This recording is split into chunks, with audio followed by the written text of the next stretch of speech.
ரீசெண்டாக பார்லிமெண்ட்டில் 131st constitutional amendment bill வந்து இன்ட்ரடியூஸ் பண்ணியிருப்பாங்க. ஸோ இந்த பில் வந்து 2/3 மெஜாரிட்டி ஆஃப் பிரசிடென்ட் ஓட்டிங் இல்லாதனால இந்த பில் வந்து டிஃபீட் ஆயிருக்கு.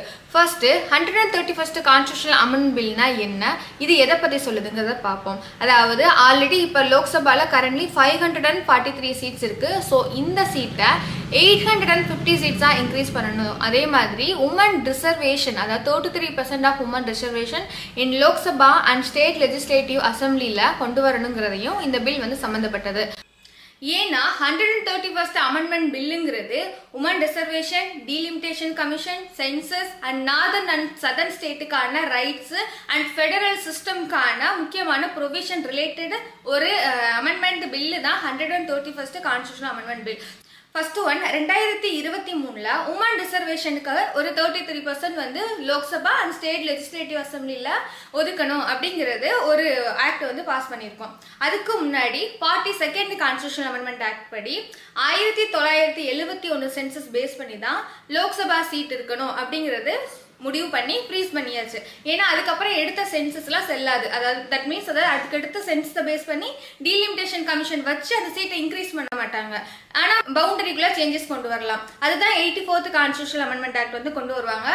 So 84th constitutional amendment act 2001 அந்த ஆக்ட் படி தான் 2026 வரைக்கும் 1971 சென்சஸே நம்ம ஃபாலோ பண்ணுவோம் அப்படின்னு ஃப்ரீஸ் பண்ணி வச்சிருக்காங்க. ஸோ இப்போ வரைக்கும் 2026 வரைக்கும் நம்ம 1971 எடுத்த சென்சஸை பேஸ் பண்ணி டீலிமிட்டேஷன் கமிஷன் சொன்ன அதே சீட்டை தான் ஃபாலோ பண்ணிட்டு இருக்கோம்.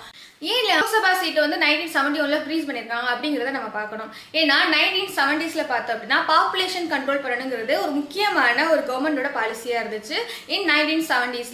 அப்போ என்ன சொல்லியிருப்பாங்கன்னா, யாரெல்லாம் பாப்புலேஷன் கண்ட்ரோல் பண்ணுறீங்களோ ஸோ அவங்களுக்கு வந்து பனிஷ்மெண்ட் பண்ணுற மாதிரி இல்லாமல் ஆல்ரெடி இருக்கிற 1971 சென்சஸை பேஸ் பண்ணால் பார்லிமெண்ட் லோக்சபா சீட் இருக்கட்டும் அப்படின்னு சொல்லியிருப்பாங்க. ஸோ அதுபடி தான் இப்போ வரைக்கும் 2026 வரைக்கும் அதே நம்பர்ஸ் தான் நம்ம ஃபாலோ பண்ணுறோம். அதாவது 543 இப்போ கரண்ட்லி சீட்ஸ் வந்து இருக்கு.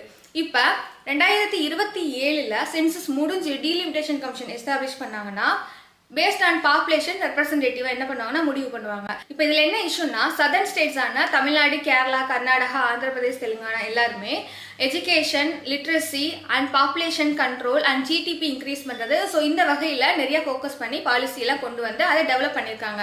பட் நார்தர்ன் ஸ்டேட் இந்த மாதிரி பண்ணலை, அதே மாதிரி பாப்புலேஷன் கண்ட்ரோல் பண்ணலை.